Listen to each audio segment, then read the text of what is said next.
good day, folks. Welcome back to another episode of Pirkei Avos, the Ethics of the Fathers, live from Israel with Rabbi Chaim Coffman. Always a joy to be with him. He's got so much to share. It means a lot to me that he takes time to share all this information. We've been going at this for quite a while, and it just keeps getting better and better and better. So let's just jump right in. It's his class. So, Rabbi Coffman, you're looking good today, sir. String strong. Class is yours.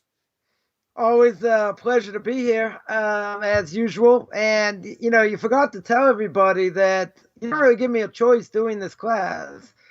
You just praised me, to high heaven and said, come on, you got to do it. It's for the Noahides. Do it for the Gipper. It doesn't matter if you don't have any time. This is what you got to do. So, I'm not going to... Rabbi, I try to make it, good for both of us. I mean, I get to hear you one-on-one. Maybe I don't get to tune in as much because I'm paying attention to the broadcast, but I want to make the wrapper. I mean, I can't do the Torah like you trained Orthodox rabbis can. And, the best I can do is put a little wrapper on it. And I think this is a good looking class. Now, I had a lot of comments about the bunnies when we first did it. People liked it. It looked good, but then I got to lose the cheesy graphics. I think we're looking good, but we are all here to hear the light of Torah shining out of the nation of Israel, and you're doing a wonderful job. Thank you. Again, thank you for that compliment, even though I just threw you under the bus. But we are in chapter 2, Mishna 6. Come on, we have fun. We have fun doing this also. And hopefully we give a good message as well. We are in Ethics of Our Fathers, Pirkei Avos, chapter 2, Mishna 6. We are in part 3. And I can tell you there'll probably be a part 4 and part 5 at least. Right, we'll see how far we get with part 3. So we were speaking about the idea of a boor, someone who's basically devoid of mitzvahs, which we still didn't finish discussing about a boor. But a boor cannot be fearful of sin, and an unlearned person cannot be scrupulously be pious. Right, that is the part of the Mishna we were holding by. And there's a reason that when we take on the yoke of heaven, i.e. when we say the Shema, when a Jew says the Shema, the first thing we say is Shema Yisrael, Hashem Elokeinu, Hashem Echad. We say, Hear, O Israel, the Lord our God, the Lord is one. What's the first thing we do? We take on the yoke. We take the yoke of kingship. Right? Taking the yoke of kingship, meaning God is one. God is unique in the world. Then we say, V'ahavta es Hashem Elokecha, kol vavcha, v'chol nafshecha, v'chol meodecha. Right? We say to love the Lord your God with all your heart, with all your soul, with all your might. That is the yoke of mitzvahs. So, before I take on the yoke of mitzvahs, I have to take on the yoke of heaven. Right? I have to admit, I have to say there's one God in the world, right? He's the one in charge. He is absolute. He is unique, right? Jews have an obligation. We say in the morning. We say it at night, etc. We say it before we go to sleep as well. And also, when we say the Shema, we say open our eyes in your Torah and attach our hearts to your mitzvah, right? So what we want to do to the best of our ability on a daily basis. Now, this isn't so easy because we're, as I always mention, person gets beaten down in life, right? The more we get beaten down in life, the harder it is to serve God, right? We would say, listen, all my sports teams are doing well. There's plenty of money in the bank, right? We're making fun of the CFL, per usual, right? So all the good things are going on in the world. Right? We don't pray as well. We don't pray as strong. If a person's got a bill due in 2 days and you have no idea, let's say it's an electric bill, and you have no idea how that bill is going to be paid, you are definitely going to pray like your life depends on it. Right? The entire month of Elul, the month before Rosh Hashanah and on Rosh Hashanah, right? Imagine a person has a court case. And leading up to that court case is life and death. Now, if that court case, let's say you have 2 weeks, if that court case is life and death, you are paying any lawyer, anybody, somebody to try and get you out of this. right? Because if you lose, right, it's over, right? So what do we say over here? We say open our eyes in your Torah. So that means we have to do what the Torah says. That means we have to live to the standard of what the Torah says. And we have to attach our hearts to your mitzvahs. Now, even if it's hard, even if we're being tossed around, even if we're sick, whatever it is, we have to attach ourselves to Him, right? We're put in all kinds of situations to see if we're going to grow, to see if we're going to do the right thing, to see if we're going to say, well, what do I need it for anyway? God's making me suffer. God's making me go through all this difficulty, right? So that's what we say in the Shema when we say in the morning. By the evening service, what do we say before the Shema? We ask that we keep your laws, even if we don't understand them, and we're happy in the words of your Torah and your mitzvahs. Now, someone's going to say, I don't understand. How can I be happy in mitzvahs I don't understand? How can I be happy in words of Torah that I can't fathom? Right? So imagine if a person's learning the written law, i.e. the 5 books of Moses, the prophets, even if I don't understand a single word, I get credit for learning. If you're learning oral law, right, Talmud, Midrashim, all kinds of things, if I learn it like a monkey, no offense to any monkeys out there, if I learn it like a monkey, I don't get any credit. Why? Because that's something I have to understand. I have to understand better. If a person, the only thing we get credit for, besides the written law, right, we'll go on a limb here, it's a good thing we're recording, and that is if a person would read the Zohar, if a person would read the Holy Kabbalah and not understand a single word, they get credit. They get merit for learning it. But you didn't understand anything. How can you get credit for such a thing? So the rabbis tell us, why do you get credit? Because of the holiness of the letters. Now, I'm not advocating someone read through it, not understand it. I'm not advocating people should learn it, right? If you're just doing the times tables, you cannot learn calculus, right? We've said this many times. So over here, even if you don't understand it, it doesn't mean I don't have an obligation to try. Now, 80% of the mitzvahs, as we mentioned many times, that 80% we don't really fully gather. We don't understand. Wow. A lot of the mitzvahs do not make logical sense. The Noahide laws, they make perfect sense because they're universal, right? They're absolutely universal. That's why a non-Jew is not going to get smashed after 120 years. God's going to say, hey, how come you didn't keep the Noahide laws? He's going to say, oh, you never taught me. You Jews supposed to be the light into nations, right? So you got these trolls out there. You're not doing your job right. So you guys, if you're not going to teach the Noahide laws, so you should be de facto Muslim light. Well, do me a favor. Get a life. That's never going to happen, right? The Muslims don't even keep the Noahide laws, but that's not my job to prove that. The point is, even if we don't understand, we have an obligation to keep it, right? And doesn't mean we shouldn't try and understand. Doesn't mean that. We have an obligation to try and understand to the best of our ability. But what does it say over here? We're saying that even if you don't understand, we're happy in the words of your Torah and of your mitzvahs. Now, some people would say, and they'll use it as an excuse to say, come on, I really have to understand it so well before I'm going to decide to keep it. Right? Now, some people will use that as an excuse. So, okay, I can give you 5 different explanations. No, I don't like that one. No, I don't like this one. That doesn't fit my world outlook. Right? So what are people going to say? I don't really fully grasp it. You know why I don't fully grasp it? Because you're not interested in fully grasping it. Because if you were interested in fully grasping it, you would keep it. Right. But again, people are going to use it as an excuse, and they're going to say, well, I have to fully understand it. All right, I mentioned the story before. Someone had given my kids a sweater during the winter months. That's obviously when you're going to wear it. And on the sweater in the back, on the label in the back, it says 100% wool. Right now, for Jews, we're not allowed to wear something that has wool and linen, right? That's a Torah prohibition. It's called shatnez, right? Do we understand exactly why you're not allowed to do it? No, it's a decree, right? Like most commands are a divine decree. Sometimes we understand more, sometimes we understand less. No different than the red heifer, right? It's what we call a yoke, a law that we don't really understand. So I told this person, thank you very much for the gift. I have to get a check for shatnez, and hopefully there's nothing in it, and it should be fine.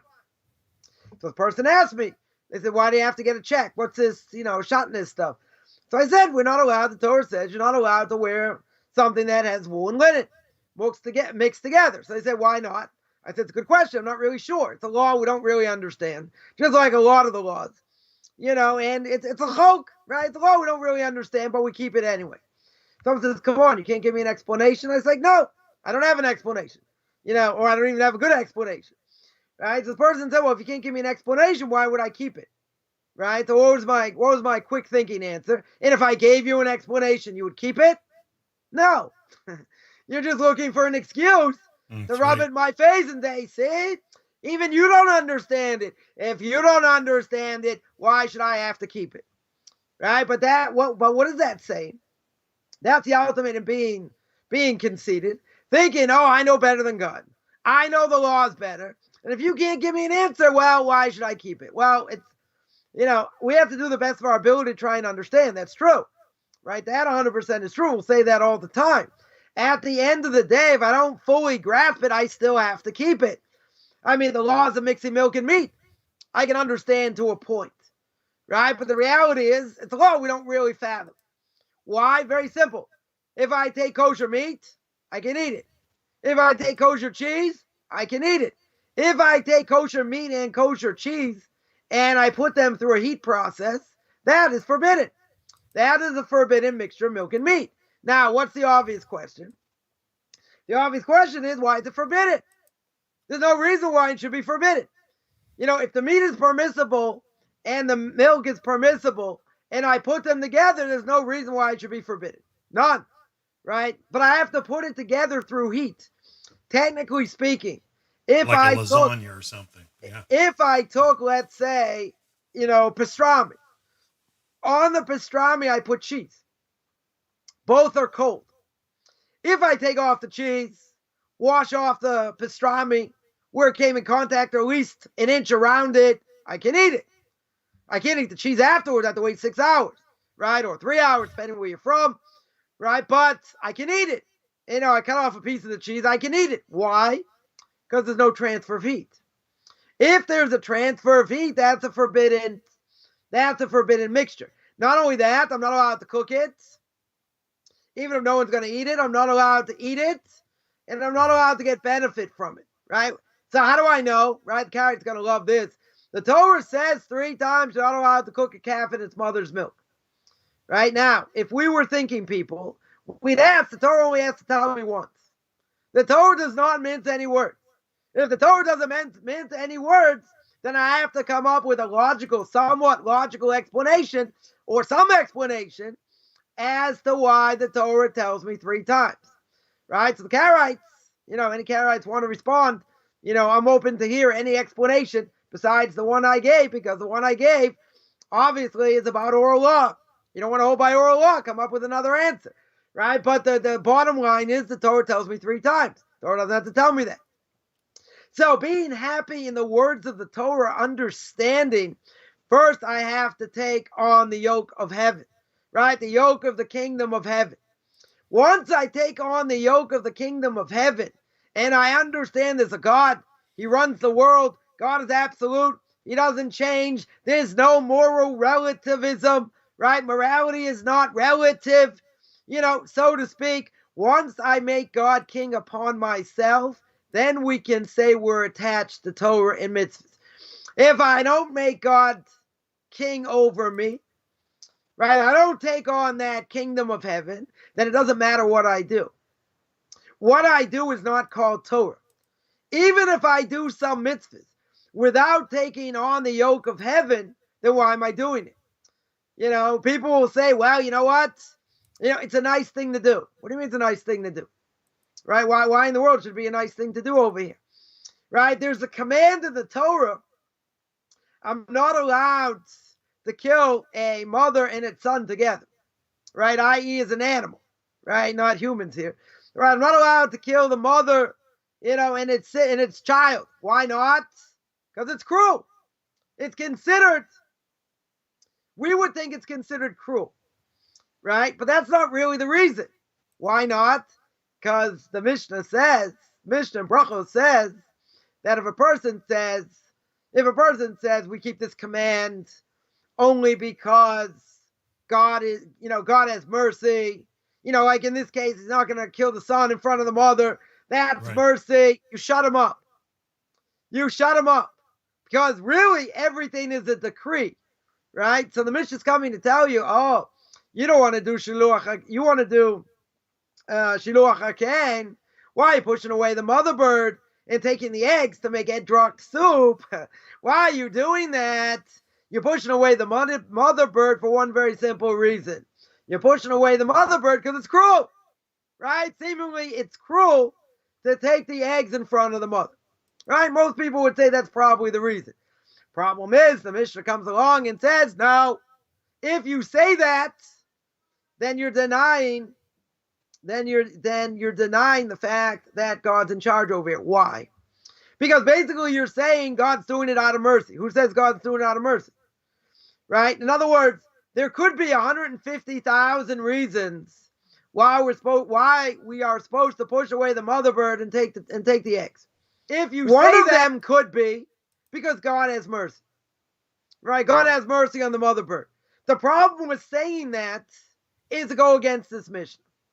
Right? So the answer around it, the answer to get around this problem would be to say, okay, that could be one answer, but there could be 1,000 answers. In other words, even if the Torah gives us an answer, right, why we do X, Y, or Z, does not mean it's the answer. Right? Because there are certain mitzvahs that we may have an obligation to do or not, depending if it applies today.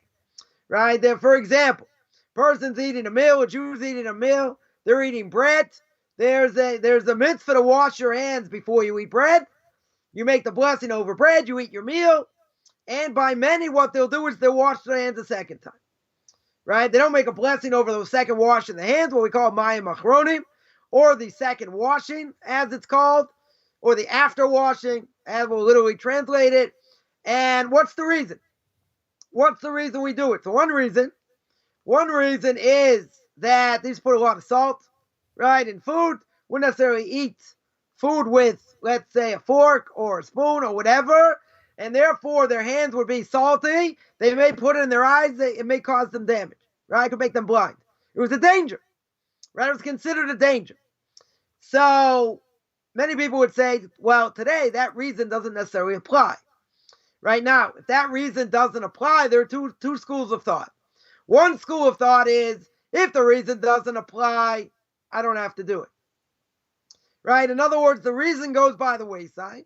If the reason goes by the wayside, then the mitzvah is basically nullified. Right? I don't have to do it. The other opinion, the other school of thought is, even if that's the reason, if the rabbis gave, or that the Torah gave, regardless if that is the reason, it's not the reason. Right? Meaning, there could be another 5 other reasons. There could be 10 other reasons. There could be many more. So just because the reason doesn't exist, doesn't mean I nullify the mitzvah over here. Right? There are two schools of thought.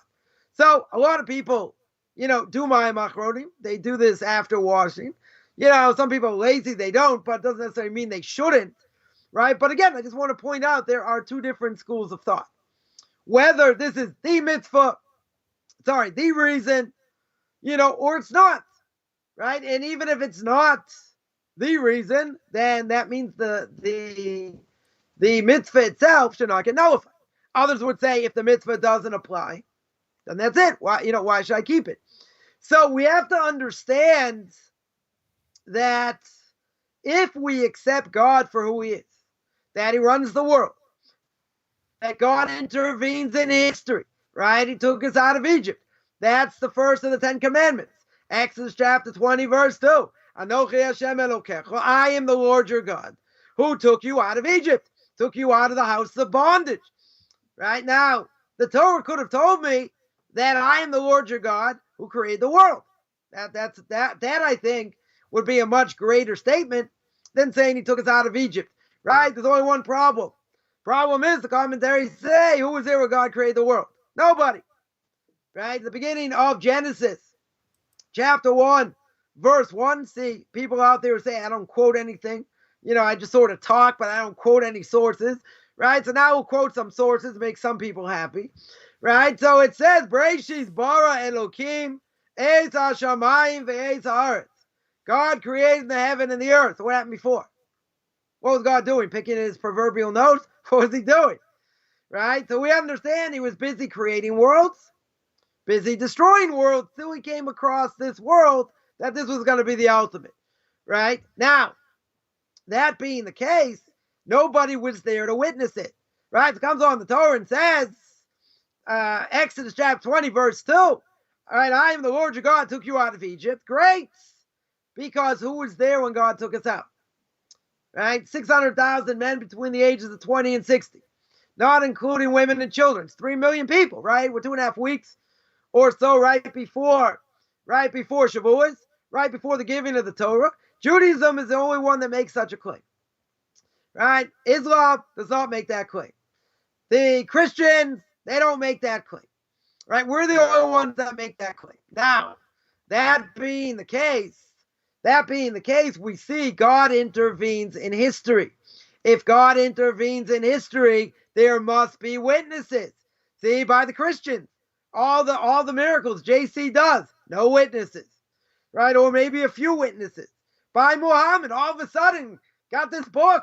Prophet Gabriel comes, gives him this book. That's beautiful. Who was there? Nobody. Right? Nobody. Right? I can say, God came to me, gave me this book, make myself a prophet, whatever. Right? You need proof. Right? You need concrete proof. How do we have concrete proof? Because our fathers told us the story, right, of the exodus from Egypt, right? The Passover Seder. And their father told them. And their father told them. You don't have to go back that many generations. Right? Usually we had 4 generations at the Seder. Right? A great-grandfather, grandfather, father, and the youngest son. At one point, that great-grandfather was the youngest son. So if you take 80 of those generations, you go back to the giving of the Torah at Mount Sinai. Go back 3,200 years. Because they come on, that's pretty far. So I'll give an example. Right? I have an aunt, a great aunt. She should be still alive. She's 95 years old. Wow. Right? She's 95 years old. Now, imagine 90, let's say 90 years ago, 80 years ago, or let's say 85 years ago, she's 10 years old, right? She was at a Passover Seder, right? Why was she at a Passover Seder? Because that's what we do. Her father told her the story, right? Grandfather was probably there, right? So therefore now you're going back 80 years, right? Let's say you're going back 85 years.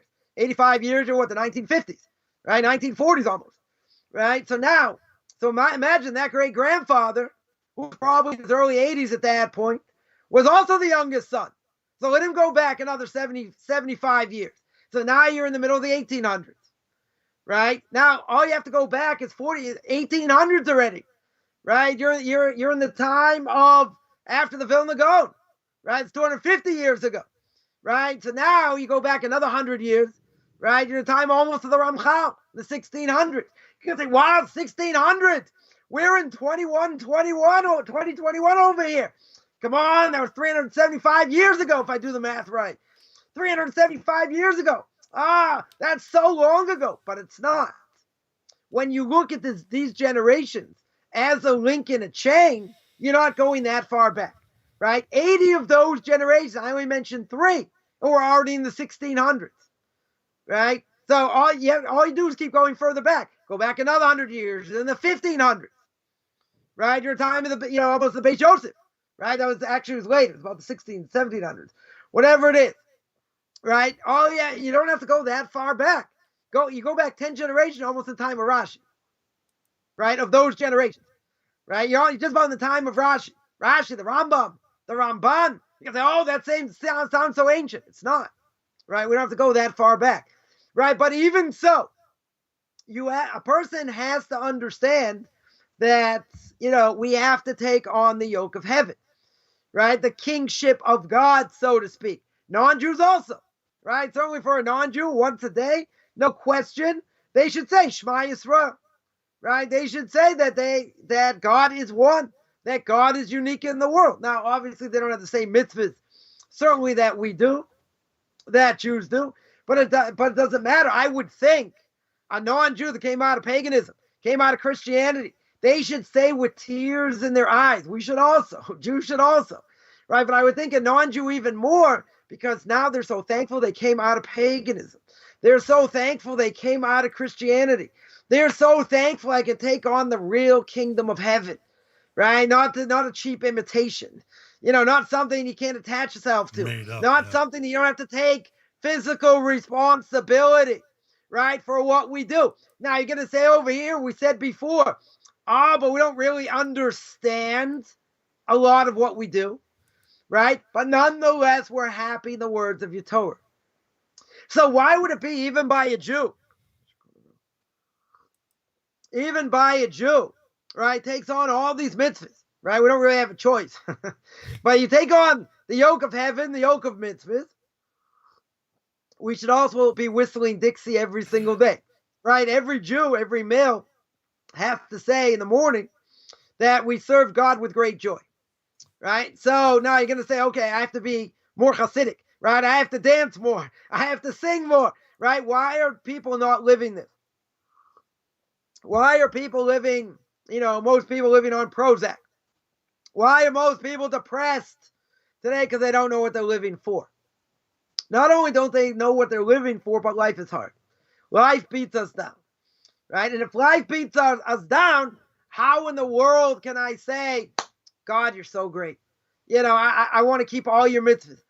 There's a difference of opinion, we mentioned a number of times, between Rabbi Akiva and Rabbi Akiva's Rabbi Nachum Ish Gamzu. What did Rabbi Akiva say? Rabbi Akiva, again, started learning at the age of 40. See, there's hope for us. He started learning at the age of 40, right? And he was one of the Torah giants of his generation, right? No question. And through Rabbi Akiva, even though many of his students died, he still taught other students, and that's why we have oral law today, right? Through Rabbi Akiva and these last students. So Rabbi Akiva said, Kol da'avid l'rachmanu l'tov avid. Sorry, Kol da'avid l'rachmanu l'tov avid. Everything that God does is good. Right? Comes along Nachum Ish Gamzu. Nachum Ish Gamzu, paraplegic, boils over all his body. Right? Felt he never suffered in the world. Nachum Ish Gamzu said, Gamzu l'tova. He didn't say everything that God does is good. He said everything is good. Lost all his money. It's good. He's a paraplegic, suffering with boils all over his body. It's good. Wow. Right? He's living in a hovel, flies all over the place. He's got no food. It's good. God is good. So you're going to say, come on, in our language, doesn't it sound like Nachum Ish Gamzu is a he just wants to suffer, right? All he wants to do is suffer in this world, right? He's got a death sentence put on him. No, that's what we would think. That's what we would think, right? He's a masochist. That's the word I was thinking of. Right? He himself, God forbid, is a masochist, right? But he understood. He understood what God wants from him in the world, how the world runs, and it doesn't matter what God does, because everything he does, we have to be able to see that it's good. So when I did I did a video this week on Tanakh Talk, right, on why people suffer. So somebody said, oh, you can look at the good. In other words, you can see after the fact, you can see the goodness of what God does. That was not the point, right? They missed the whole point of the book of Job.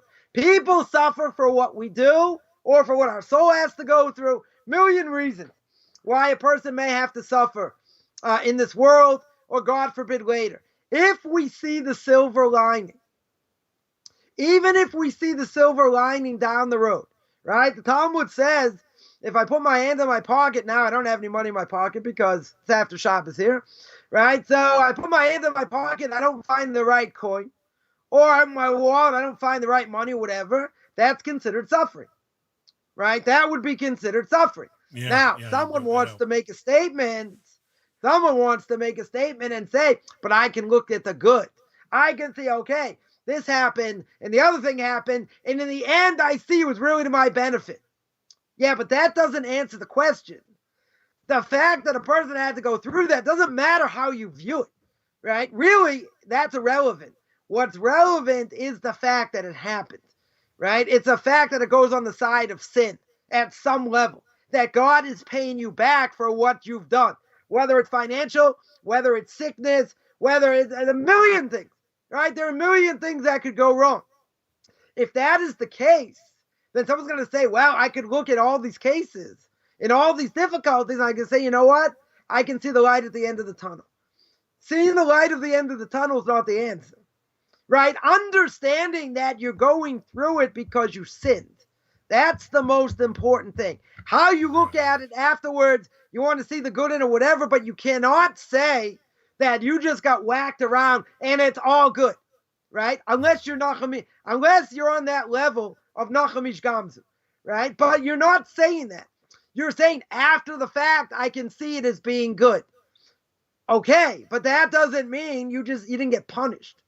That doesn't mean the punishment went away.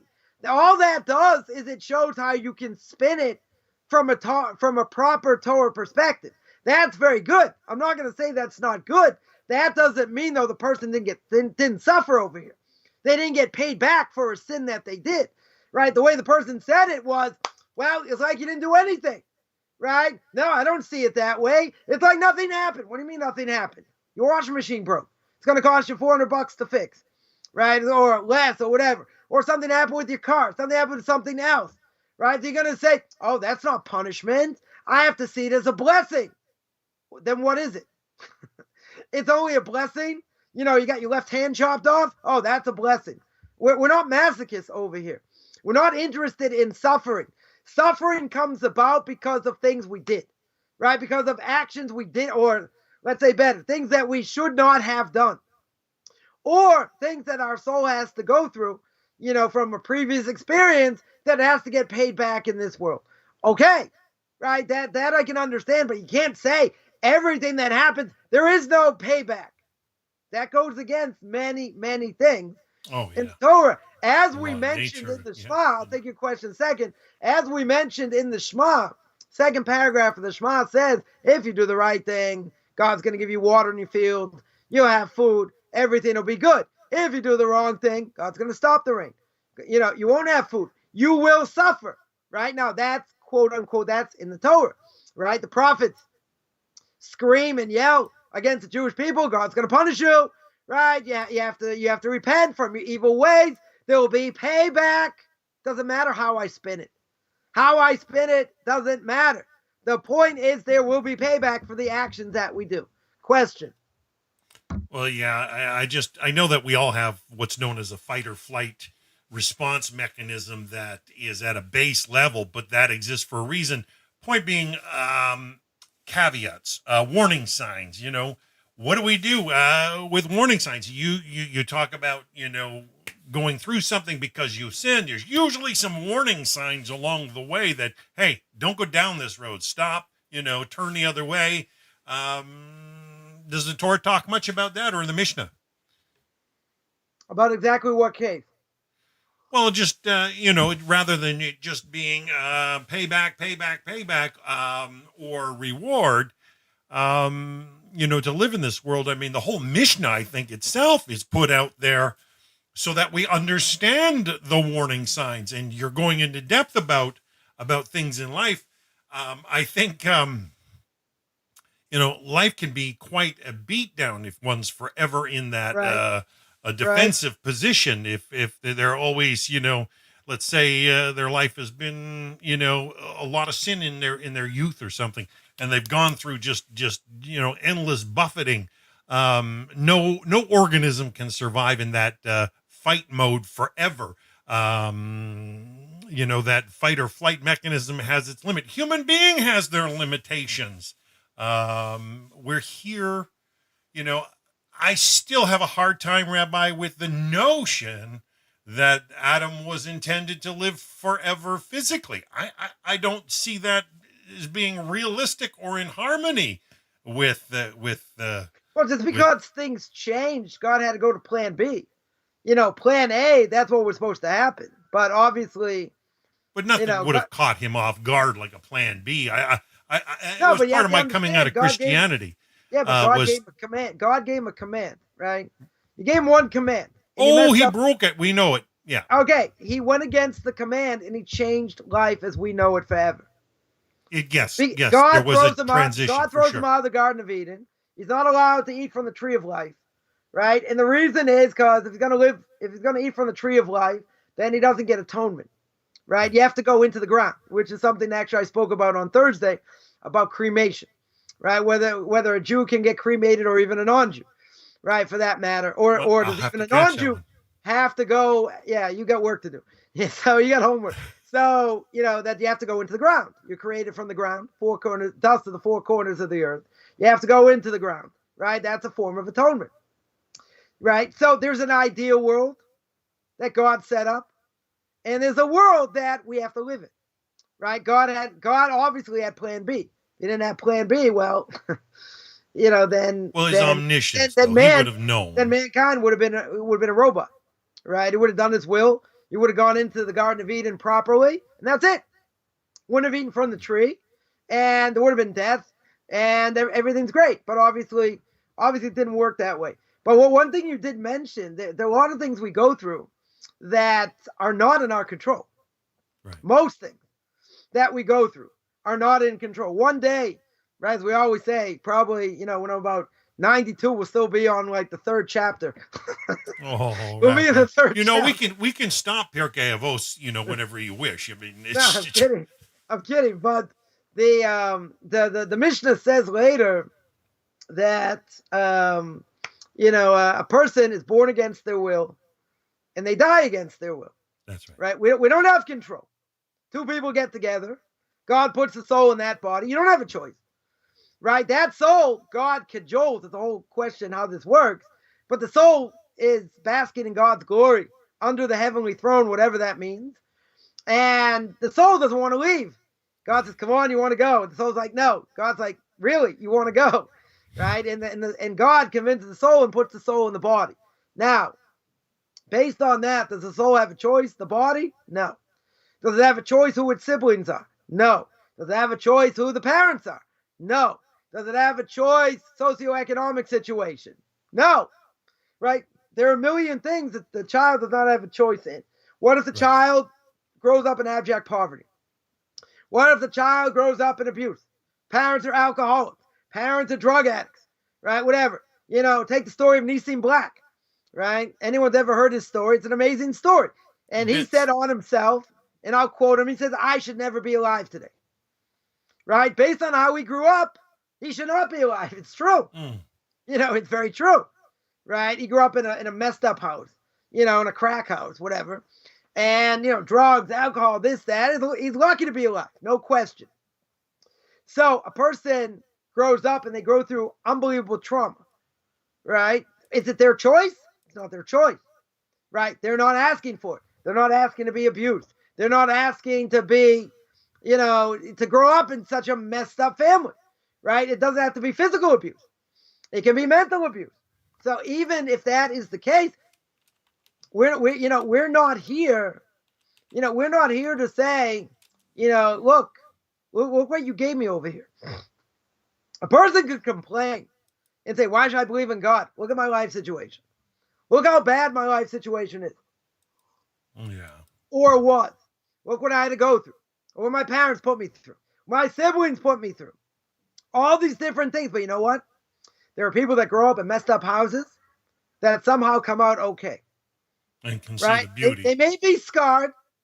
They may be scarred. They get the proper help, whatever, they make it. Other people, you'll say, well, wait a minute. These people get beaten down in life. The parents are alcoholics. Their parents abuse them or whatever, right? So they got it all over. So why in the world should they be able to get out of it, right? Alcoholism and this type of thing are genetic, right? You have definitely a much greater ability to act on that than if your parents weren't alcoholics. It's in the genes. Right now, does that mean you're going to be an alcoholic? Not necessarily, right? But it's in the genes. It's there, right? It's definitely there. Now, if someone grows up in a messed up house and they end up coming out of it, couldn't they really say, even if they go to a life of crime and other things happen, couldn't they have a claim against God and say, listen, you're the one who put me here. You're the one who put me in this house. Right now, we can all say this because everyone's got a story. No one grew up in the greatest of circumstances. Some better, some worse. Everyone's got issues, right? At some level. Some have it easier, some not, doesn't matter. Right? We could all have that same excuse. But you know what that excuse is? That excuse is called pass the buck. Right? That's what that excuse is. No responsibility. Right? It's called pass the buck. Pass the buck over here means that I don't have to take responsibility. Right? And if I don't, and now Judaism is all about responsibility. Right? The opposite of Christianity. All about responsibility. Right. So I would say, okay, person grew up in a messed up house. Right? Whether there was physical abuse, mental abuse, other things going on, they could very well have grown up in a messed up house. So the person can say, God, they're going to give God forbid, the proverbial middle finger. And they're going to say, my language will say, screw you. You put me in this situation. I'm done. I'm out. I'm not going to have anything to do with you. Look how hard you made my life. Now, a lot of people, we would cut them some slack. And we can say you had a hard life. True. You absolutely had a hard life. No question. But the question really is, but look what you do have. Look what you have now. You have a head over your head. There's a warning sign I'm talking about. You have about. A roof over your head. You have food. You're not starving. Right? You may have other issues, that have to be dealt with. Right? But a person, because we see stories like this all the time, that people who grew up in really messed up houses could be, unbelievably productive, in business, can raise nice families, if they get the proper help or whatever, not to go in the same path, as their parents. They can overcome that, right? But people will say, what about someone who goes down that path, someone stuck in that path, and they just act on the negative things, right? We have a lot of negative things in us, right? We mentioned by alcoholism. Alcoholism can be genetic. It can certainly be genetic. Now, even if it's in our genes, even if we could prove it, right? Some people have slow white man's disease, right? It's genetic. They're genetic, right? But there are people that can maybe, overcome that maybe, but there are a lot of things genetically that a person can have that God put inside of us. God wired us. And he says, yeah, you're wired that way, but I don't want to act on it. Now, someone's going to say, come on, if I'm wired this way and I have these tendencies and God forbid they act on it, why are they taking a task? Why should they be punished? Right? There's a very simple reason. Because even though a person's wired a certain way, what is God telling you? He's telling you, I do not want you to act on it. Right? In no way, shape, or form. Yeah. I do not want you to act on it. Oh, but if you do act on it, person says, God, you're going to give me a clean slate. You're going to wipe this away because what do you want from me? You gave me a very strong anger gene. You gave me a very strong lazy gene.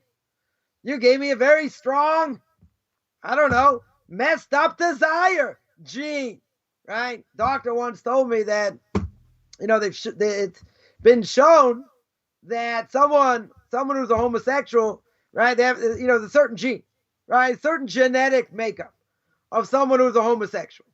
Now, let's say I be generous and in a good mood over here and say, okay, maybe that is true. Let's say you have that gene. Does that mean I have to act on it? It only means you're more susceptible. That's what it means. It doesn't mean I absolutely have to act on it, right? But what's the counterpoint? Counterpoint is if it's there and it manifests itself, you cannot be held accountable. Now, I would say Judaism begs to differ. Why does Judaism beg to differ? Because no one's putting a gun to my head or to somebody's head and acting in such a way. They're saying, come on, be homosexual or die, right? So according to our laws, you have to die. You're not allowed to do that, right? That's immorality, right? That'd be forbidden, right? But nobody's doing that. Person's doing it willingly. They think they have this disposition, whatever, it doesn't really matter. But we have all kinds of bad character traits. We all have bad thoughts, bad desires, etc. And it doesn't matter how we're wired. Sometimes it's because we're wired in a certain way. Sometimes it's because it's environmental. In other words, person's going to complain and they're going to say, hey, God, why'd you do this? And God's going to say, I didn't do it. You did it. I think there's a Ramban, Nachmanides, in the book of Job. That the Ramban there says, I think it's the Ramban there who says that one of the complaints is that, what's going on over here? A person's going to say, God, you did this. God, you caused this. And God's going to say, I didn't cause this. I didn't cause you to do X, Y, or Z. You did X, Y, and Z. Right? I put things out there, put you in a certain situation. I didn't tell you what to do. You're the one who did it, so I didn't stop you. In other words, you went into a certain path. As the Talmud in Tractate Yuma, which they're learning today as part of Daf Yomi. They learn 2 pages a day in order to finish the entire Talmud in 7 years, 7.5 years. So that the Talmud says, as we mentioned a number of times, person wants to go in the right direction, God will help him. Person wants to go in the wrong direction, God will not stop them. So what does that mean? That means we have free will. We absolutely have free will. 100%. If we have free will, then I don't really care what your gene tells you to do. We have all kinds of bad character traits, right?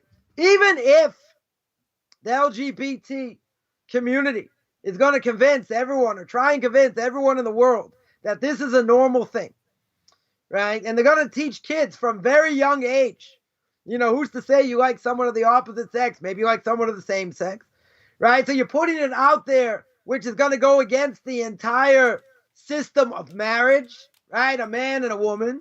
It's going to put out there something totally unnatural. Why do I say it's totally unnatural? Because the Torah tells me.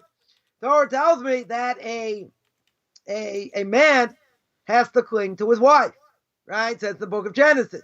It does not say a man is going to cling to another man or a woman to another woman. Now, if we take it one step further, if every single person, and that was the norm, and every single person acted on it, we wouldn't be here, right? Maybe there'd be some population in the world, maybe some women would want to have children, whatever, but it's not going to be in the normal way because people aren't married.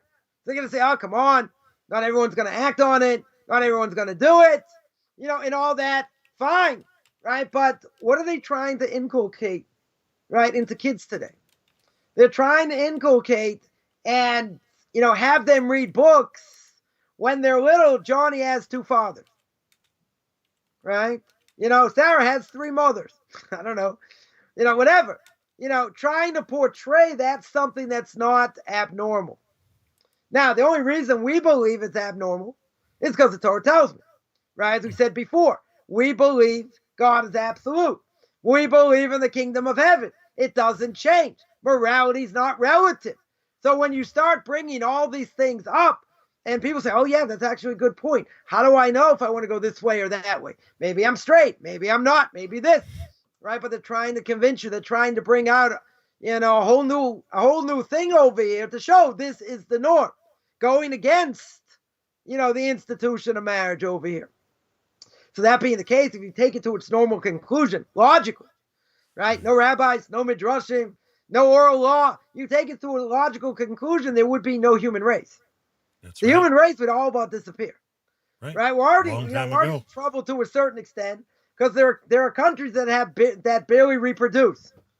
Right? They're not having any kids and they're losing more. Similarly, the birth rate is like 0 or below. Right? So how in the world are you going to have a next generation, to do what needs to be done in order that country, city, whatever is going to survive? Right? You're not going to have that. So what's my point here? My point is that when you take away the natural quote unquote order of things, the way things should be, and you put into people's minds all kinds of craziness and they act on it, right? Person's going to say, God, what do you want from me? Now you're telling me it says in the book of Leviticus chapter 18, right? We just read last week. You're going to tell me homosexuality is a problem, but all of society told me it's not a problem. All of society's telling me it's a normal thing. If I want to act on it, that's my choice. And I have free choice. So what's God going to say? But don't you understand now that it's wrong? This is where there's repercussions, right? Right. You understand where it's wrong now that it's wrong, right? But who says you should have listened to what society says, right? Who says you should have listened, to other things around you? Now, a lot of times, God's going to take the high road and say, you want to claim that you did this, I did this to you, right? So God's going to say, I didn't do this. I didn't wire you this way. You took it upon yourself to wire yourself that way, right? We mentioned a few weeks back, we said an unbelievable novelty. Anyone who remembers that a person has to stay away from thoughts. Thoughts can affect the person, whether it's today, tomorrow, the next day, 10 years from now. Once a person thinks something or they see something, it registers, right? It gets recorded. It goes into the psyche. So you're going to say, well, that's not fear. Not a question whether it's fear or not. The question is what I do with it, right? In other words, we can do things to ourselves, and a person's going to say, God, why didn't you stop me? And if you didn't have enough merit or no reason, God didn't stop you. Right? Famous story we mentioned a number of times as well. Football player decides to jump in the water, right? A bunch of people are drowning, and there was only one problem. He did an unbelievable mitzvah to try and save them. What was the problem? He didn't know how to swim. So he could get upstairs. He's 25 years old, 26 years old, something like that, right? He could get upstairs and say to God, why didn't you save me? God can say, well, maybe he didn't have enough merit to be saved, so therefore he didn't have to save him. Right? But God can say, a very easy statement. If I put on my George Burns glasses, funny mustache, right? What would I say? I would say, you absolute idiot. You transgress Coffman's 615th commandment. Don't be a moron. I didn't tell you to jump in. If you don't know how to swim, figure out another way to try and save them. If you can't save them, there's nothing you can do because your life comes first. Now, it might be a great thing in theory that you put your life in danger in order to save someone, right? But you're not allowed to do that. You're not allowed to do that. Now, if you die by doing so, people say, wow, so brave. Ran into that burning building and it got burnt alive. So brave, right? God could look at it and say, idiot. Idiot. What is he doing? Bravery there is, brains there isn't, right? In other words, he's got all the adrenaline. He's got all the adrenaline, wants to save people. Could be his own family, not saying not, right? When we get caught up on, we get caught up in the moment, we just think we forget about reality. We just forget about all things, we're focused in this. He's got an opportunity to try and save his family. Got an opportunity to save these people from drowning. For goodness sakes, if you don't know how to swim, you don't jump in, right? I was 15 years old. I took a course in junior life saving. Right? First thing we're taught is so did I. when you jump in, and you have to deal with the heaviness of your clothes and this and that. The first thing you have to realize, you call up to them, you're drowning, this, that, but the first thing you have to realize is the closer you get, they're going to grab onto you and want to try and survive. Right? They are going to drown you before you save them if you don't know what you're doing. Right? Now, if for goodness sakes you don't know how to swim, I mean, it's a waste of life over here, right? In my language, and that might be a cruel thing to say, right? But you cannot, from a Torah perspective, I want people to get to think what the Torah says. From a Torah perspective, Someone who jumps in and puts their life in danger is forbidden 100% to do. It's a Torah prohibition. The only thing is, if it's a doubt, if I'm not really sure, it's a life-threatening situation, that's one thing. If for sure I know, and you put yourself in that situation, and the person dies, you forfeited your life over here, right? God does not have to save you, right? This is what the Ramban is saying. He's saying there are times the person's going to say, God, why are you doing this to me?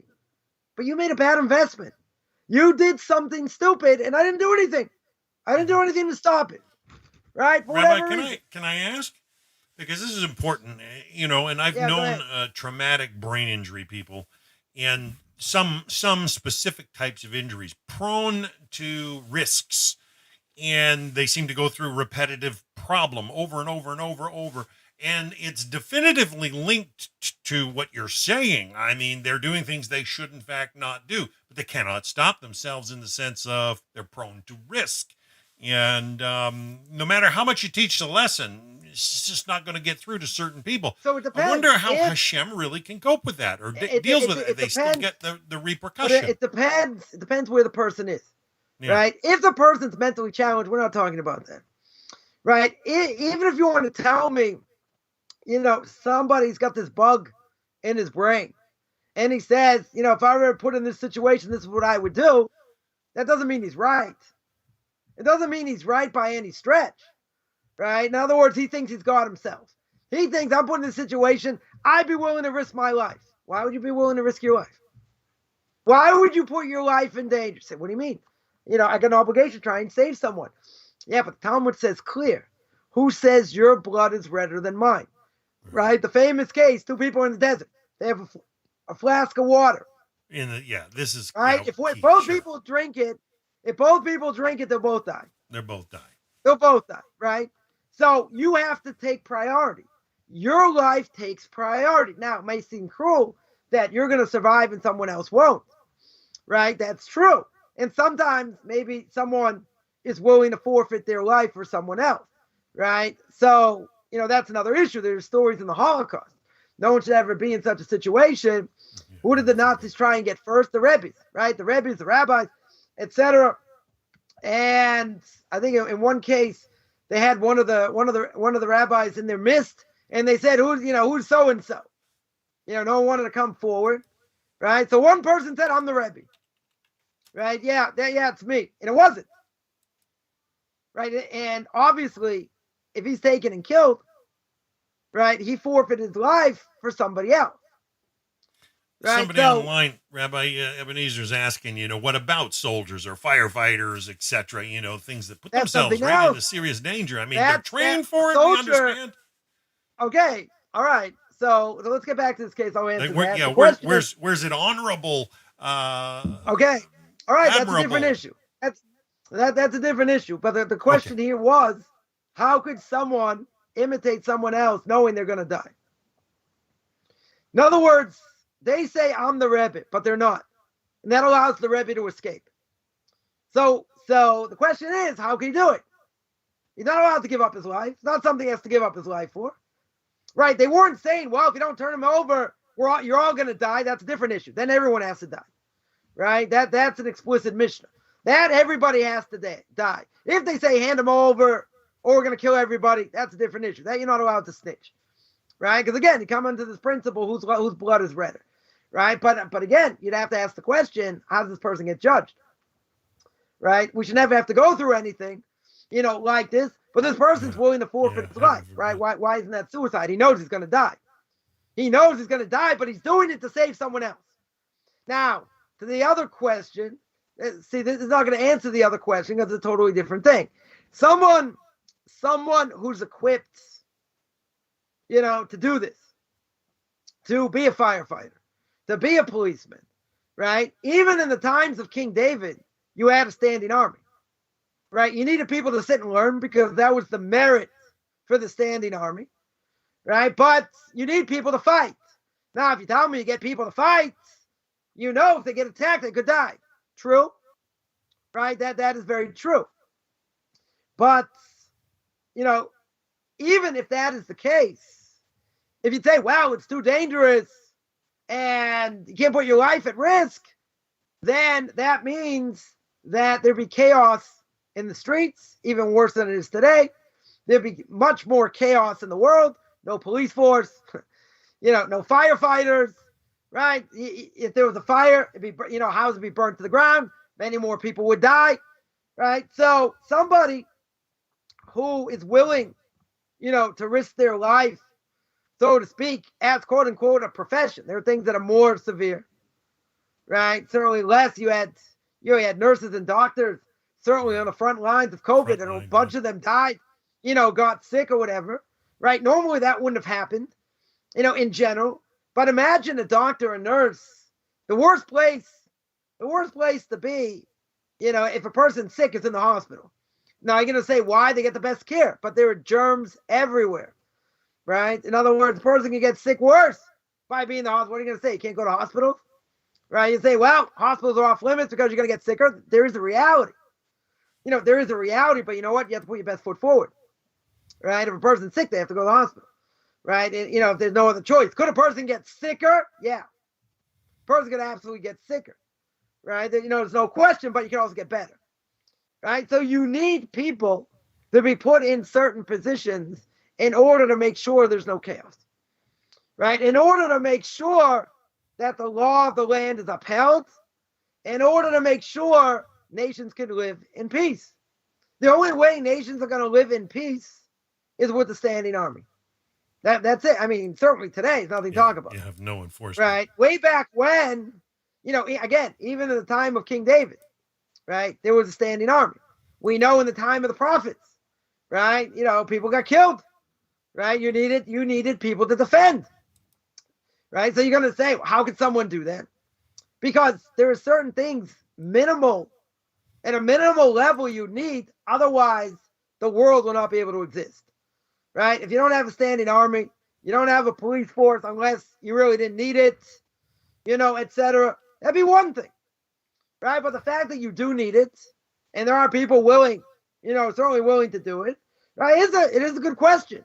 How are they allowed to put their lives in danger? That is a good question, right? But at the same time, if you didn't have people doing that, and everyone's going to say, my life comes first, I don't have to do anything, then the world wouldn't survive, right? We see that by the flood, right? Your famous flood.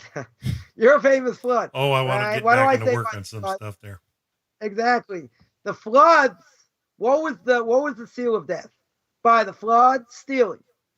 Oh, but what about, wasn't there idolatry? Yes. Wasn't there immorality? Yes. Wasn't there murder? Yes. Why did it get sealed by stealing? Even though the other things were worse. But see, people would steal, and the world can't survive. Right? If no one gets prosecuted, very few people get prosecuted, what's going to happen? People are just going to, take you out of your house. They got more guns than you do. They'll throw you out of your house. And that's it. Like, kind of like what's going on in South Africa today. Anyone who owns farms, you got these people coming, in droves, and they throw them off the farm. Say, listen, we're going to slaughter all of you. We'll give you a chance. You leave, and we're going to take over the farm. Right? There's a lot of this going on. Right? It's not like the government's really trying to protect them either. Right? It's a whole different issue. But that could happen. Brutal. When you have a society like that on a much bigger scale, it's chaos. Right? It's absolute chaos. Right? These idiots who want to say, oh, we're going to defund the police. You defund the police, and you're going to see what's going on in Portland. Right? What's going on in Seattle. These places are hot spots. Oh, police aren't going to come in there, so what's going to happen? Here. So what's going to happen? You're going to have these thugs, and that's what they are. Right? We're going to call them what they are. They're thugs, and they're just going to take over chunks of land. They're going to be quote-unquote small militias, right? With plenty of weapons, etc. And the police aren't going to go near there. They're not going to go near there and take it back, right? So what's better? You're going to say, oh, we're going to defund the police at what expense? At what expense? At the expense of law-abiding citizens that have to live under a bunch of thugs, right? Yep. That's the problem. Yeah, you So see it inner city therefore, gangs all over wherever here. I don't know what it's like over. if you allow that, to go unchecked, Right. then people will eat up people. And you can't have society exist like that. So No. when God saw that, God said, this is the final straw. This cannot go. Because if I allow this to go, man will destroy his fellow man. That's what will happen. There will be no next generation. Right? So he nipped it in the bud. Right? So now, again, the question is, so how could people put their life in danger? Okay, there are people, some people are going to have to do that for the greater good. Because if you don't have a police force, if you don't have an army, the world can't survive. That's a whole different thing.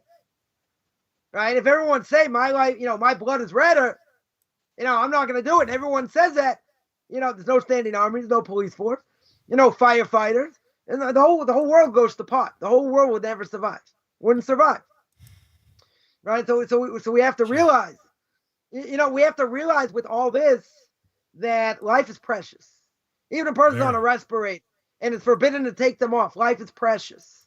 Every second we're in this world, we can do mitzvahs. We can think about doing mitzvahs. We can have proper thoughts, till our last breath. That's why you're not allowed to take life, right? You're not allowed to pull someone off a respirator when it's forbidden. So if life is precious, which most people don't think it's precious today because they do all kinds of terrible things as we see what's going on in the world, right? So with all that, who says I'm allowed to do this, in any way, shape, or form, right? I shouldn't be allowed to. But the reality is, without that, then the world goes to pot. The world itself will never, will never survive. So therefore, when it comes to what we do, we have to think once, twice, three times before doing things. Some people may say, well, get in a car. Look how many people, here in Israel at the end of the week, they'll tell you how many people killed or injured in car accidents. Right? Probably more people have been injured or died in car accidents than all the wars combined. It's more, it's dangerous to be in a car. Right? No question. Numbers of car accidents are down here because the COVID driving is actually down real low. Where I am, they actually sent out insurance checks. Refunds because the accident rate's so low. So here they say if you can drive here, you can drive anywhere. They say that in New York. They say a few other places. But it can be hazardous to your health the way people drive, no question. But some people say maybe I shouldn't drive, right? Maybe you shouldn't drive because it's more dangerous behind the wheel, right? There are more things that can happen, right? So that may be true, but how far do you take it? Do I not walk outside? Do I not, take a bus because maybe something will happen on the bus? Avoid this, avoid that, avoid the other thing. Okay, you have to live in this world. Right? You definitely have to live in this world, but you have to play it smart, right? You don't want to take any unnecessary chances. And something like this, as we mentioned, is more than an unnecessary chance. You are 100% putting your life in danger, right? And in general, you're not allowed to do that, right? You're certainly not allowed to do that. But if it's saving other lives or potentially saving other lives, that's a different issue, right? That's a different issue. Now, somebody, let's say, was a police officer, it's not every time they walk the beat does not mean, their target practice. And that's, because of what they're doing, 100% of every second of every day, they're in danger. That's not necessarily true. It depends where they are. Depends on a lot of different things, right? Today is a little bit crazy, but, even so, if you were to tell me every police officer goes off, and they're cruising around, and they're being used as target practice all over the world, I could understand, but that's not the case. There are people dying, God forbid. I'm not saying not, but it's some things are more of a risk. Some things are less of a risk, and not every fire that a firefighter goes to is putting his life in danger, right? There are firefighters that a man in the hose, etc. You don't have firefighters all the time running into burning buildings, necessarily, right? Okay, sometimes you do, make sure there's no other life in there, but again, they're skilled at what they're doing, right? So when they run in, they're not just running in, not knowing what's going on 100%. They'll know the scope of the building, and if there's gas, and there are other things, and whatever. They are putting their life in a Eyes should certain, be wide certain open. extent. They are putting their life into a certain level of danger. That is true. I would add, not being an expert in firefighting, but I would add that not every situation is life and death necessarily. In other words, if you got somebody the majority of the time, if the majority of the time he's manning the hose, right, and they're doing whatever they can to put the fire out in different places, his life's not in danger, right? Unless it's too close to the building, afraid the building's going to collapse. But in general, their life isn't in danger. If you tell me there are people that just run in, make sure there's no other people there trying to get the people out, and they just run in not knowing what's going on, okay, right? But there are other things going on. There are other factors involved where even if they're running in, it's not like people are doing nothing and all of a sudden the place is gonna explode. There are tragedies, right? We're not gonna say not. Definitely are tragedies. Someone runs in, and even if they're fighting it, there's gas line that goes and the whole place goes up, and whatever. That certainly is tragic, right? But again, we would differentiate between people putting more danger or less danger, right? But they understand that, right? They certainly understand that. And if they're willing to put their life in danger in that case, because there's another factor. The other factor is they're protecting other lives. If they're protecting other lives, it's a totally different issue, right? That's a totally different issue. So, if it's now, in some cases, I would venture to say it's a doubt of danger of life.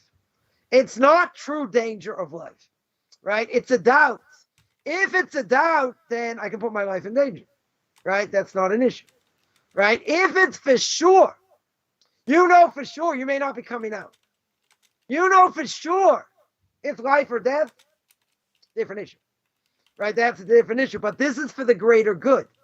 And you need people for the greater good to protect others. Because if you don't protect others, man will eat man alive. You need checks and balances, right? Sure. Without that, we would eat each other alive. And that you can't have. That you can't have. Now you tell me some people will die in the process. Firefighters, policemen, army people, etc. It's tragic. It's definitely tragic, but they're protecting us, right? They're protecting the greater world in general. How many, God forbid, Americans, when are in Afghanistan or in Beirut or in other places trying to, stem the tide of terrorism and this and that, many gave up their lives, right? For quote unquote, the greater good. Some things were better, some things were worse. Won't even get into Vietnam, the whole debacle with that and other things, okay. But if people are willing to do that for a greater good, even if the greater good is a lie. Vietnam, the whole thing was a lie because, essentially they claimed, there was a claim that they want to stop the Russians, right? They don't want the Russians to get in there, right? But if you look a little bit deeper, right, what was going on? They had a lot of pure raw materials. It wasn't just about the Russians, right? America's not going to get involved in things if there's no money to get involved. Right? That's right. 1 million Hutus killed the Tutsis or vice versa in Rwanda. Did America get involved? Care less. They could care less. No offense to anyone who's a Tutsi or a Hutu or whatever, right? In the war in Yugoslavia, former Yugoslavia, American have any interest there? Nope. They just let, the Serbs kill the Croats, destroy them left and right. They had no interest. So you're going to say, no, we're protectors of the world. We're going to go in. We're going to, to save Vietnam from the communists. Oh, there was money involved. There was a lot of raw material. There was a lot of raw materials. But what did they say? No, get out the Russians. Right? It's all this propaganda against the Russians. Got to stop the Russians. It's about money, because if it wasn't about money, why are they going in? So let's go a little bit further here. I spoke about danger. Can I ask a couple questions from people online, Rabbi? I hate that.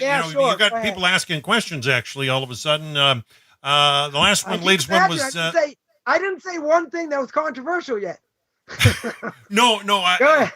This show's going all over, and it's great. Good conversation. Okay. Jacqueline is asking, she says, Rabbi, is it a sin to sign a do not resuscitate request in the hospital? So if somebody's, on the bubble and you're the next of kin or the nearest relative, and the doctor says, here, sign this, do not resuscitate. Usually that's something I think is brought up in a will but Right, living will. yeah. So she's A living asking, will, right. is it a sin to sign one of these in the hospital? Plus, there's a couple other questions, I think. Okay, so it's been a great show. Anyone have any other questions they want to do? It's getting pretzely. Yeah, it's getting. Sorry, I only got 45 minutes. Sorry. Anyone got any other questions? No, a DNR is a good question because essentially what you're saying is if, God forbid, you have a heart attack or a stroke or whatever, you are unconscious, right? You are unconscious. You say, don't do anything, right? You say, don't do anything. Don't resuscitate. That's what it means. Don't resuscitate, right? So what now? Don't resuscitate. If you don't do anything, what potentially could happen? Person will die, right? Essentially, the person will die. Now, is do not resuscitate, is that the same thing? Is that the same thing as doing something like Mr. Kevorkian and putting something in your bloodstream and dying, right? Right, Mr. Jack, we'll call him, right? You go to Mr. Kevorkian, you want to die, he pushes the button, or you push the button, right? Lethal injection, you're dead. Now you're going to say, what's the difference? So it's a very big difference. The main difference is you're doing it to yourself or someone else is doing it to you and you're doing it willingly, right? In other words, they're putting something in your system. You are going to die, right? They have this concoction of poison. You will die. No question. If a person signs a do not resuscitate, now they're not doing something active.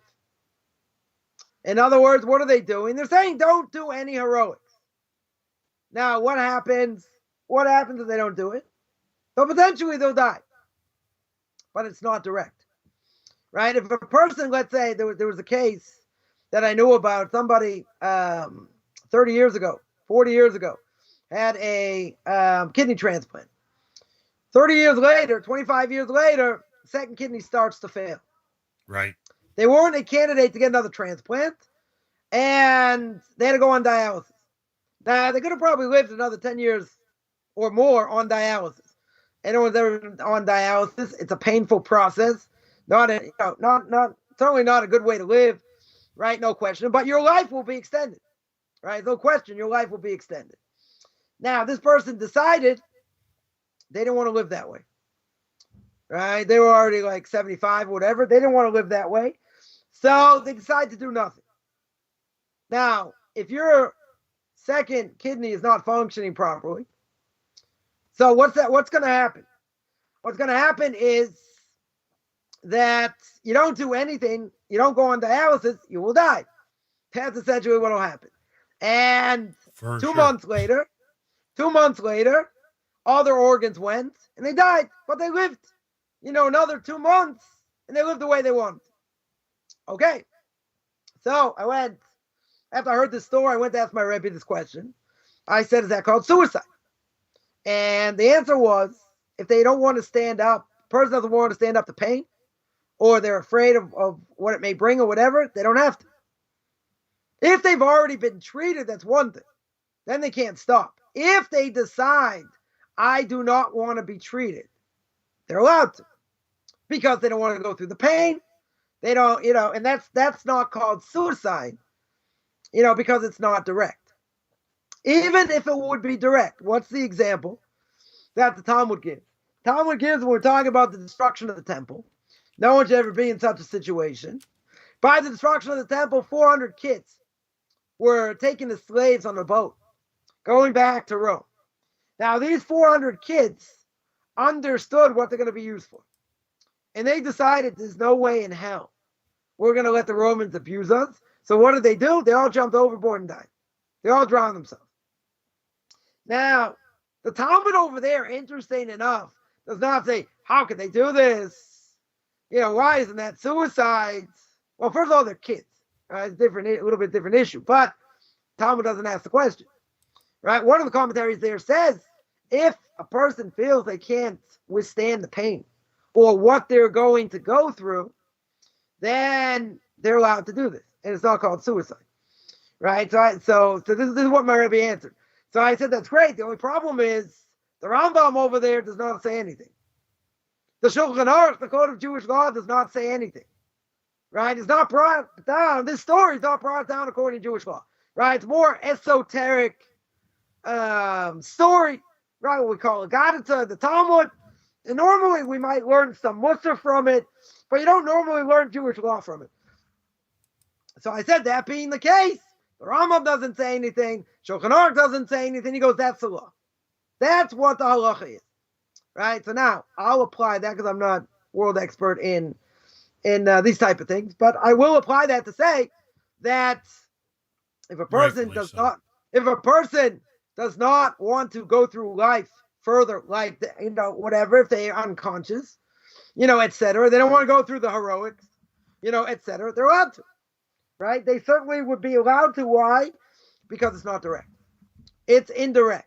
If they did something direct, i.e., they had the plug pulled on them, right? Like we have, or they take a gun, they shoot their head off, or medically assisted, or they cut off the what do you call it, the pacemaker, or something like that. That's hastening death. That is murder. Right. So doing something active, that's forbidden. Doing something passive, right, seemingly is okay. I'll give another example. That a person goes to hospice, right? A person normally goes to hospice to die. What happens? Let's say a person has cancer, right? So basically in hospice they give him barely enough to live, right? Enough nutrients and and food in order that keeps them alive, right? They're not doing any heroics over here, but what happens? What's the secondary cause of cancer? They go steadily down. Oh yeah, but what's the secondary cause of cancer? Is pneumonia. Right now, their system is so weak because of all the chemotherapy and everything else, but now they have no strength. Right? They have no strength because they're barely getting enough to live. They're not starving them to death. If they'd be starving them to death, you could sue them. Right? But they're giving them barely enough to live. If they barely have enough to live, what happens? So they'll die of a secondary cause. Right? A doctor told me this once how hospice works. And they'll die of a secondary cause. What's the secondary cause? Cause whatever infection they get, right? Secondary cause normally of cancer is pneumonia. Now, a person dies of pneumonia, right? That's not murder. Why isn't it murder? Because it's not direct. It's totally not direct, right? So therefore, you'll never be able to sue a hospital for this, right? But they're barely keeping the person alive. So I was like, oh, it's murder. You're murdering them. It's not murder. Why isn't it murder? Because it's secondary. Secondary cause over here. So here, you're going to say, well, we could have revived the person. Could have. But they said, I don't want to go through heroics. Right? I don't have to live that life. I don't want to have to suffer. So says Mori Rebbe, in that case, you don't have to. There's no obligation. Yeah, next question. I hope that answers that question. Oh no, Rabbi. Yeah, you're going to town. I gotta ask though at this point. Because the ethics is the core of the solution, and I'm looking to the rabbis to really be a light unto the nations. But some people would say that overpopulation is a massive problem, actually causing part of death amongst others, and it mounts the whole situation around what we're going through today. That there are those that are of the opinion that if the world was could safely, and it's from thousands of years, millennia, it's sustained fine at 1 billion people, and it was room for prosperity. But you see now we're hitting 7, and the doubling rate 8. It's going to go to 16 in so many years, and 32 billion. How many people can the world handle? And if people are taking proactive steps, like you mentioned about the mortality rate, the birth rate, and I live up in Canada, and our rate is fairly low. Let me tell you, hospitals are killing machines. That's what they are. My Rebbe told me more than 20 years ago. He said, if I even go into a hospital, I'm already a piece of meat. They're already going to use me for scientific experimentation. He said they're not prolonging life. They're not interested in prolonging life. right? In other words, you're taking up a bed, you deserve to die. You're not going to get better. I know of a number of stories where kids got their parents out of certain hospitals because they would have killed them. They absolutely would, and they psychologically, they bring people in and say, right, you don't want any heroics, right? Life's not really worth living anyway. I mean, obviously they do it in a certain way, to convince a person that they shouldn't do any heroics, so they should die, right? But a woman told the story. She got her mother out of a hospital into another place. She came back to life. She lived another 10 years. She would have been the same place. She would have been dead 2 months. Easy. These places are killing machines. They declare what life is, right? They declare who should live and who should die. And that's why there's a whole question by COVID when they didn't have enough ventilators, right? And, imagine you have these hospitals, someone told me in a certain city, like a major hospital had 4 ventilators, so you had like 300 people that needed them. Who do you decide, right? Who makes these decisions? These are ethical decisions over here, right? That you're playing with life. Doctors are not God. That's why the Talmud says clear, Tov sheberoifim legehenim. The best of doctors go to hell. Why the best? Why the best over? Why not all doctors? Because there are some doctors that actually have a little bit of fear of heaven, right? But most doctors think they are God. Right? They think they're God's gift to the world, right? So even by the best, because they think they've seen miracles, they've seen how God heals and all that, and they still think I'm the one in charge. Even the best go to hell. So give one example. The Torah says in Parshas Mishpatim, talks about all the laws of damages, most of the laws of damages. I think the single biggest parsha of mitzvahs in the Torah. Then in one of the verses it says Rape Yirape, right? That a person has the ability to heal. Now the question is, meaning a doctor has the ability to heal. Now what does that mean? What does it mean he has the ability to heal? So by us, what does it mean? It means they have the ability to heal on the outside. Right. Person has, something in the skin, whatever, they can heal that. But let's say you get an expert surgeon, right? They do open heart surgery, let's say. So we have a statement here in Israel. They say, the surgery was successful, but the patient died, right? So what can happen? A person goes on the surgery. The doctor does the surgery, whatever it is, and he says, looks like the surgery was successful. We have to see how the body responds, right? Everything else is in the hands of God, but by all things being equal, the person should have a full recovery. Now, what does that say? That says even if the surgery is successful, even if they stitch up the person and everything's good, right? Does that mean the person's going to heal? Doesn't mean that. Right? A person's body, every body can respond to things differently, depending on the makeup and the health and all kinds of things. They can tell you statistically, right? Someone in your age, your age bracket or whatever, you go underneath this should happen, right? Statistically, right? Based on this, based on that. But there can be anomalies. Why can there be anomalies? And the answer is because they can say, I did everything in my power. The rest, we have to see. That means the rest is up to God. They don't have the power to heal. They have the power, okay, make the incision, do what they're supposed to do, right? On the inside, they do whatever they can, but there's no guarantee, right? In other words, let's say 95% of people, I know the story of a great rabbi had knee surgery, fell on ice, right? Messed up his knee, had knee surgery, right? Surgery was successful, and like a few days later, something happened, he died, right? Maybe from a stroke, a heart attack, something, but it wasn't from the surgery itself. Right? Surgery itself was successful, right? Rehabilitation should have been what it was, and that's it. But what's the bottom line? God wants this person to die now, right? So any doctor does any kind of surgery, right? There's no guarantee how the body's going to heal. They can tell you it's going to be like this, and if all things being well, it should be like this, it should be like that, it should be like the other thing. All true, right? And that may very well happen, but at the same time, they don't have the ability to heal, right? And if they think they do have the ability to heal, they're mistaken, right? They're totally mistaken, because if they're going to be intellectually honest, which I'm not so sure all of them are, if they're not going to be intellectually honest, right, they have to say, I did everything to the best of my ability, The rest is up to whoever, right? But the question is what happens to the body. So if the body heals like every body should, person should be fine. If something goes wrong, it's not in their control. They have to be man enough to admit it's beyond their control.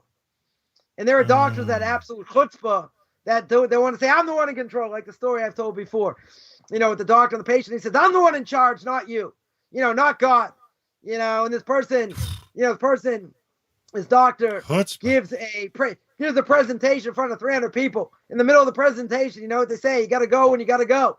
And he came back and he told his father, I'm willing to do the surgery with God's help because I can't even control my own bowel movement. I can't even control when I go to the bathroom, right? In general. So that being the case, that's a lot of chutzpah over here. Saying I'm the one in control. You're not the one in control. You're the one who did the surgery. You're the messenger, right? But does that mean after the surgery is done, after the person's stitched up, can you say 100% this patient is going to, 100% get better? And you can give 100% guarantee? Can't give 100%. You can go according to what the statistics are. You can go according to what happened to most people, but you can't say definitively this is what should happen, right? Because that would be the ultimate in ego. To say, I know better. Well, what happens? What happens all of a sudden? Something goes wrong. A person gets an infection. You didn't expect an infection. Person got an infection. Yep, and attacked another part of the body. And if it attacks another part of the body, you weren't in control of that. Now you have to deal with that, right? But what you did was successful, but you have no control of these other things. That's right. Right? You have to be man enough, get your ego out of it, and say, I'm not in control. I can only do so much.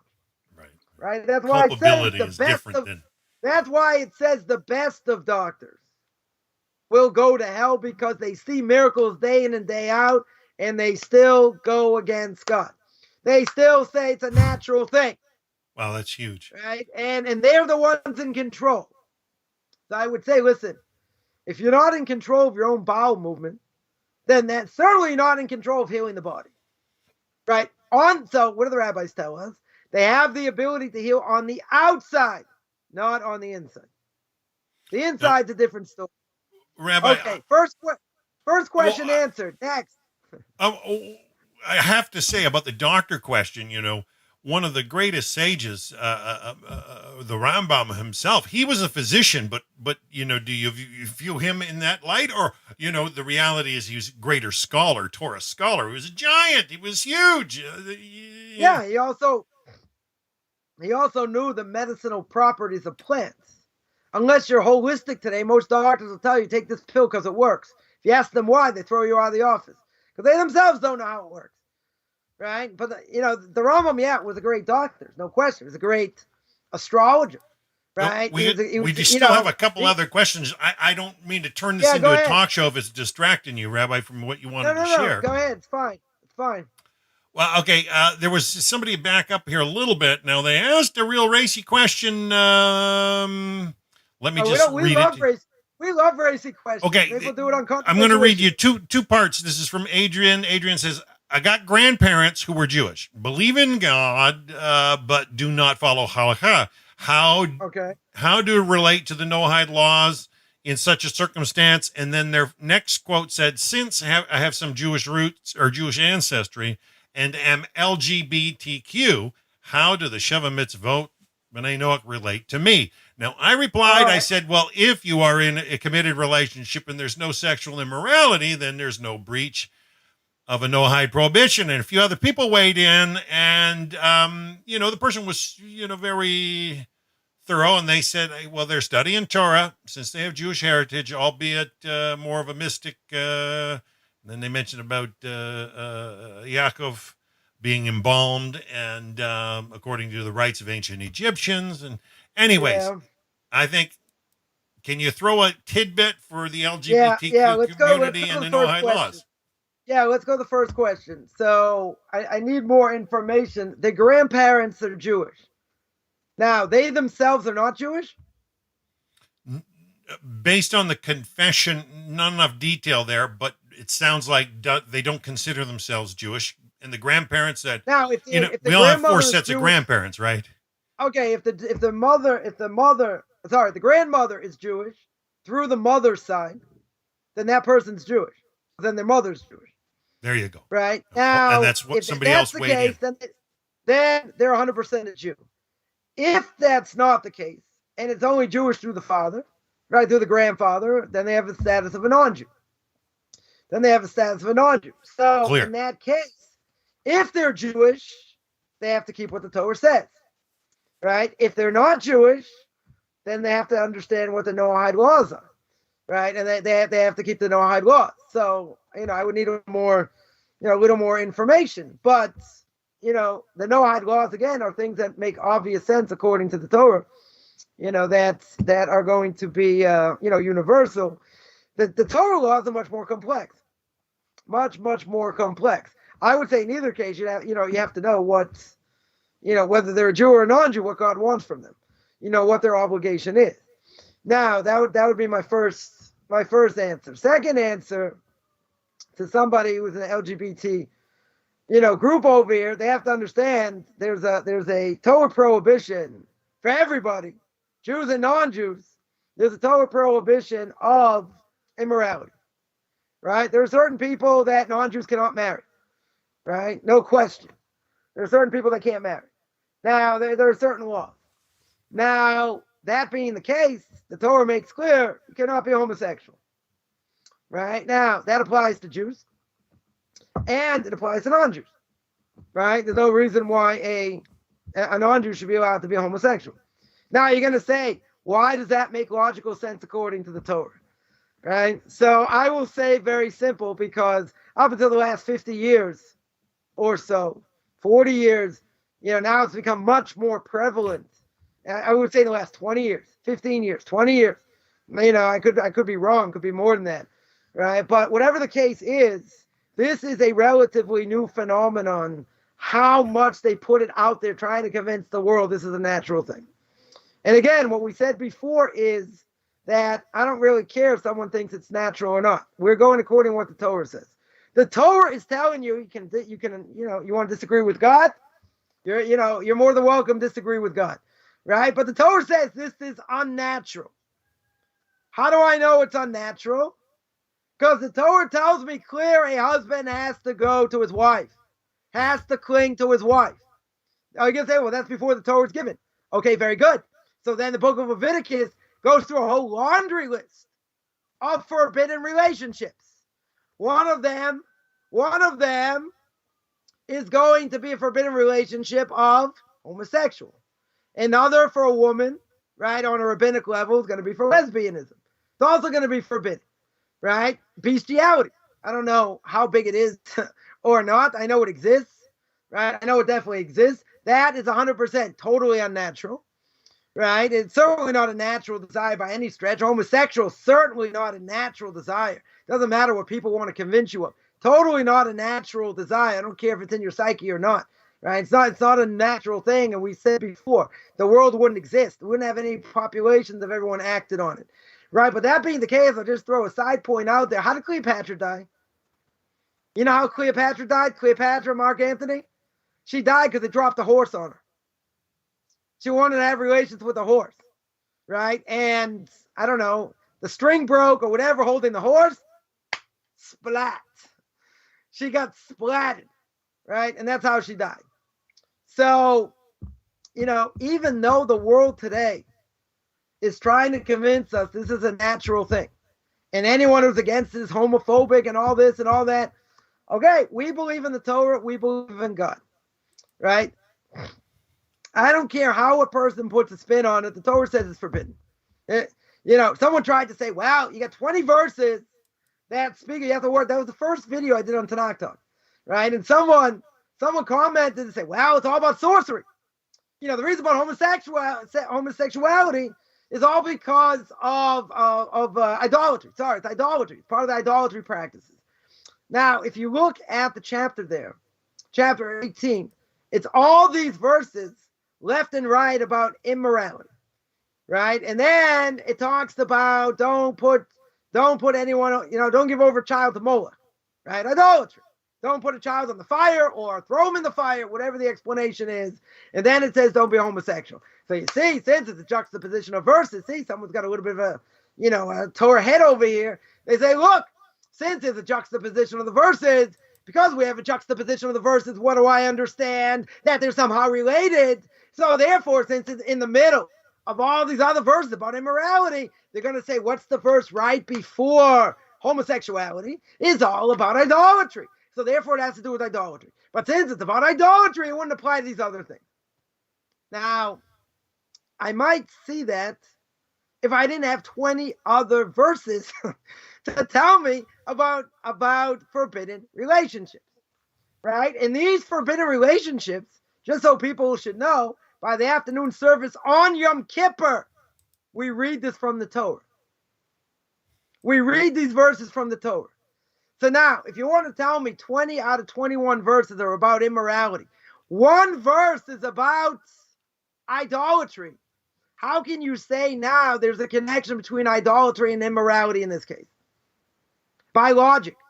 By logic, this is extremely problematic to say, right? Because I got 20 out of 21 verses or whatever the number is, right? In order to tell me that it's all about immorality. Verse 1, verse 2, verse 3, verse 4, right? You go to verse 18, 19, 20, right? They're all the same thing. Don't uncover this nakedness. Don't uncover that nakedness. Don't do the, whatever. All these things that have to do with immorality, right? So someone comes along and says, Avos says by idolatry, there's a direct connection. In the verse, it must be about idolatry. It's all about idolatrous purposes. And it's not just an abomination in general. What are you talking about? It's all about immorality, right? We're not saying all immorality is an abomination. If you look at all the verses over there, the Torah does not say an abomination except by one verse. That's the verse by homosexuality, right? It says it's an abomination, not the person, right, but the act itself. Now, you cannot come along and take it out of context. That's what the Christians do. They take everything out of context, right? You cannot take it out of context and say it only has to deal with immorality. You can't say that. Rolling to the next question, I think there's got to be some notion in here. Sam is asking, he says, Rabbi, in today's society, we have many who choose not to live in this reality, but a virtual one. Is it a sin to sell them items like bitcoins, etc., profiting off their own stupidity? And he says, thank you. And I think my point being that, the virtual reality question, I mean, when people are living in make-believe, it manifests in so many distorted ways from Torah, does it not? I mean, that definitely would. It doesn't really matter. Doesn't really matter whether it's virtual or it's not virtual, right? A person could get messed up themselves, or they could be misled, which is a Torah prohibition for Jews and non-Jews, right? You're certainly not allowed to be misled. If they, mislead others when it comes to business. For instance, I've had people say, why don't you take your beard, and color it, make it, black or whatever, right? So you don't look so old, even though I'm not really that old. You're right? younger than I am, Rabbi. Yeah, exactly. So same age, but so why look like Santa Claus over here, right? And the answer is because that's what women do, right? In other words, we're not allowed to cover, to pluck our eyebrows, to do that, because that's something that women do. But the Talmud says, what about a slave? Am I allowed to take a slave who's older, right? It's got gray whiskers. Can I color them? And the answer is no. Why not? Because if he's an older slave, you cannot sell him as a younger slave. Why can't I sell him? Deceptive. Why am I not allowed to sell him as a younger slave? That's lying. He's not younger, right? So you're not allowed to mislead people, right? This is Torah prohibition. Jews or non-Jews, right? Should not be allowed to mislead people. Now, if someone, let's say they look into information. Now, again, it doesn't matter whether it's virtual or not. It's really irrelevant.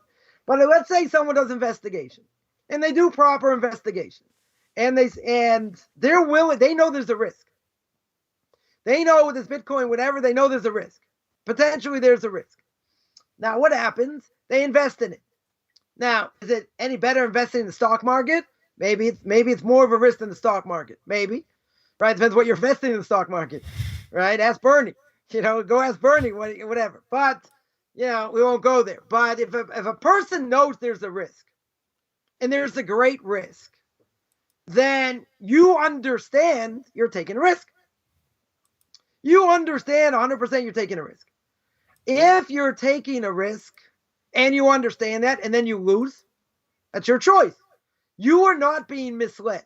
Maybe you're being misled. You are misleading yourself. Or maybe you listen to other people you shouldn't listen to. Maybe, right? Maybe that's the case. But if someone is literally misleading you and you take the baits, so that's total prohibition on their part. On the other hand, whenever we're going to put money down on anything, I get this question a lot, right? Because most people I deal with have come out of the church. And by coming out of the church, they've been lied to and duped, right, by the church elders and whatever. They say, why should I listen to you? Good point, right? I would agree. I don't think anyone should listen to me in general if you're smart, right? But in general, the idea is, okay, you have to build up credibility, right? And a person is the real deal. They build up credibility. Very good. If a person didn't do their homework and someone messed them over, and there are a lot of frauds out there, unfortunately, someone didn't do their homework, or they bought into the system or whatever, shame on them. If they looked into it, thoroughly, and they still got messed up, then that means God wanted you to get messed up, right? In other words, you did all your due diligence.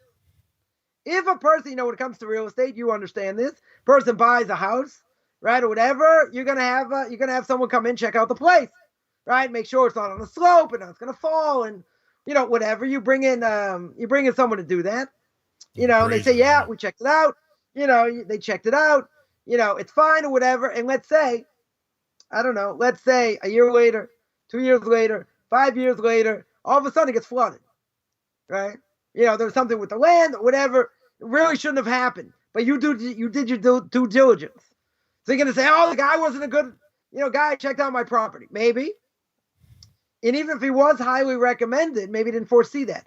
Maybe. But at the end of the day, you're not going to be able to sue him because he said, according to this and that, the house is fine, right? It shouldn't have been an issue, right? So what would a person say? Okay, I have to take the loss over here, right? I did things to the best of my ability. If a person bought it, they said, you know what? I'm going to rely on God. God's going to take care of me. And it was built on a slope. Come on, didn't you ever see the movie Poltergeist? Right? It was built on a graveyard. Carol Ann, go to the light. Right? You got to go to the light. So they didn't check it out. They didn't do their due diligence. They didn't bring in a witch doctor, right, to see if it was built on a graveyard. Stupid. Yeah, any case, I digress. The point is, if you did your due diligence and something happened, then you take the loss. If you didn't do due diligence and you went in full steam ahead, then you're a fool, right? Then you're putting money over there. You don't know what's going to happen, right? If you understand, if you do your due diligence and there's a risk and there's a good risk that you may never get your money back. You may not be able to use it. This guy's got millions of dollars. He's got one more chance to get the code right in order to get the money, to get his super code right. Okay, there's a risk.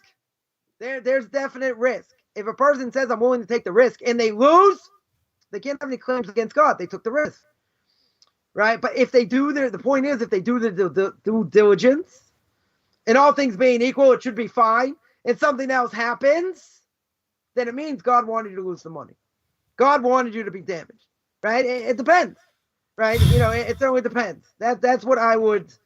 and I want to make clear, it doesn't really matter if it's virtual or not. It has to be obviously a trustworthy company, right? If it's not a trust, a company could be fraud also.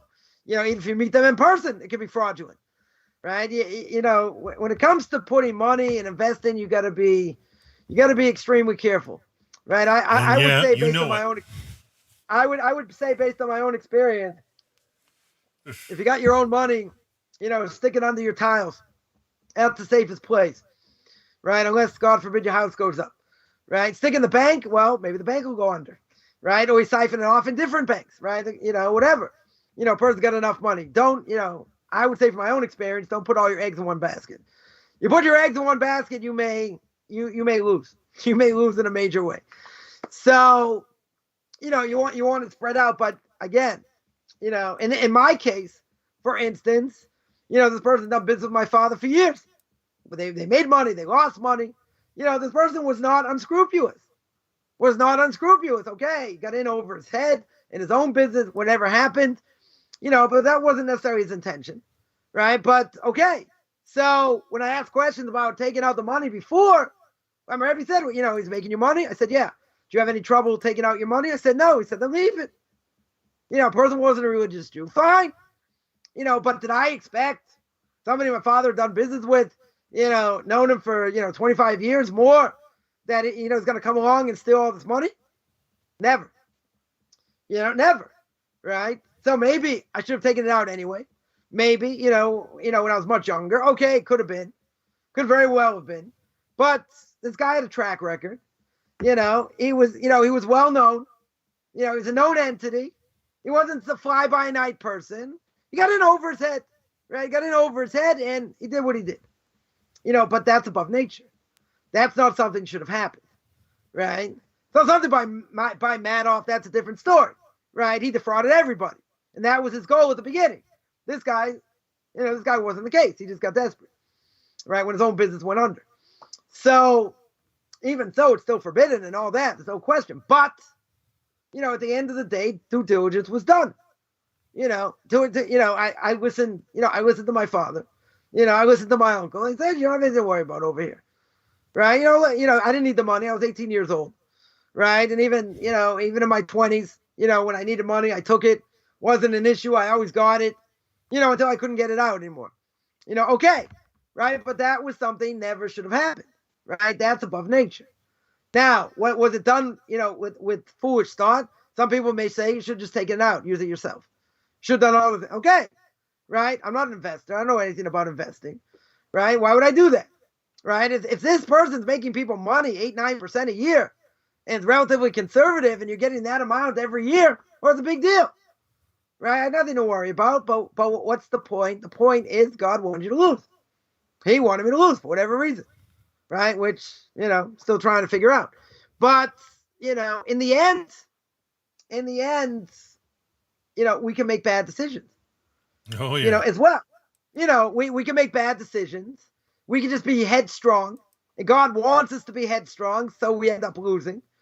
Right? In my case, I was 18 years old when I got this money. So I was beginning college. I didn't need it. So fine. Leave it. I didn't use it for anything. Just leave it there. Fine. No big deal. All my other cousins, they took their money out. Used it for whatever whatever they decided to do with it. I felt I had no reason to do that. At that point. So, maybe that was a mistake. Maybe that was a hint to say, no, just take it out. Let it get 2% in the bank. Let it just sit in the bank. Who knows if the bank would have gone under? If God wants a person to lose money, he can lose it many different ways. Right? I certainly wasn't going to invest it. I've been happy. 2%, 3%. Okay. Big deal. It's in the bank. Aren't banks safe? Even though all these banks closed in the 90s, whatever, all these banks went under. Late whatever, 80s but, and 90s, yeah. Late 80s, whatever it was. So, okay, you got to be smart also. But, people who are experts, they may be experts, but they don't know everything. And there are things that can happen. I'll give an example. A person could, the big boom in real estate, right? Certainly in Boston, like in the 80s, 70s and 80s, big boom, certainly in real estate. So imagine person put money, they bought a whole bunch of houses, rented them out, and all that. And they're making money, and they're making tons of money, every year on rents and this, and they're making plenty of money, and the houses are going up exponentially. They're doing good. They could sell, make a ton of more money. And they said, no, just keep it. Why should I sell? The price is still going to go up. Why sell it? I'm involved in real estate. It's where all the people make their money, right? In real estate and oil and other things. So they're making all this money in real estate. And what happens? Comes along God and says, you know what? You want to make your money in real estate? Now you're done. Anyone who want to make money in real estate, I'm going to cut them down. What am I going to do? 2008. I'm going to bring the mortgage industry to its knees. Now I get all these houses that are worth spit. They are worth nothing. You could have made $200,000-300,000 on every single house. You had a whole portfolio, and now you're holding a goose egg. And now it's going to take years. It's going to take years. And now you don't have renters. And now you're going to go bankrupt. All that. But you were making millions. Oh, why didn't I sell before? Because no one saw it coming. No one in their right mind saw it coming over here, and it brought down everything. So what is God showing? God's showing, oh, you think you want to make money? You're going to make good decisions? Okay, I'll tell people to keep, have you keep investing, have you keep making all this money, and then you know what? I'm going to bring you down to your knees, and I'm going to make it worth zero. How do I know that's never going to happen? You don't. All you have to do is put your best foot forward. Try and get the best advice a person can. There's no guarantee. Certainly no guarantee. And accept someone it put when money you in Bitcoin. Yeah. They could put money in Bitcoin and make a mint. Could be, right? Could very well be. At the same time, they understand there's a risk, right? The question is, how much of a risk is it, right? People play the stock market. I think people are nuts. They take the IRAs, whatever, and put money in the stock market. What happens? The stock market goes down, way down, right? They lose 10,000 points, lose 5,000 points. They have heart attacks. So a person, when they're putting money in the stock market, you got to realize you're in for the long run, right? But would I put all my money in the stock market? No. You want to put in things that are relatively safe, even if they make less money. I would be the ultimate, conservative. No, not a conservative Jew, right? The ultimate conservative. You play it safe, right? You would play it safe because even, maybe you want to play with a few things that may make you a big return, over a short amount of time. Okay, but you have to Get leverage rich it. quick. Right, you have to leverage it with other things. So it's relatively easy to be safe, even if you make more money, even if you make less money, because in the long run you're gonna be better off. But you have to have nerves of steel to put all your money in the stock market. Right? I know someone put all their money in startups. In startup business. Okay. They're convinced these startups are going to be something, and eventually, it should be good. It's whatever. Again, I would say, and again, I'm not a big expert in any of these things. I would say, from my own experience, where's the safest place to put it? Safest place to put it is either under your tiles in your house somewhere, right? Maybe in a in a vault or whatever, or spread it out in different places. Right? Even if you're going to make less money, you spread it out so you don't lose in one shot. Right now, if a bunch of banks go down where you put the money in, then okay, that's above nature. Right? That shouldn't happen. Right? In general. But I knew somebody, that had money, and they said, I learned from your mistake.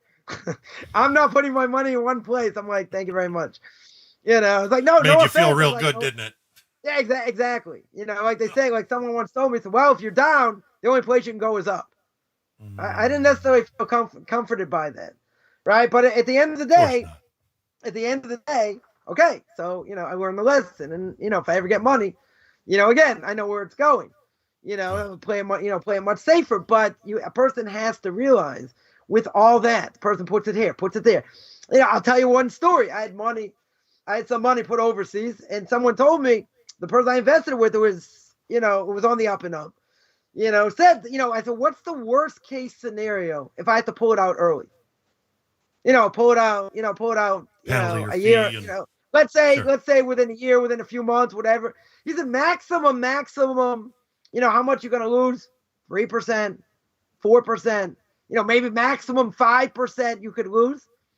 I lost 16%. 16% in one shot. Right. I mean, I took a lot of hits over that was a big one. That was definitely a big one. Huge, but yeah. but again, you can get good advice and you can still get messed up.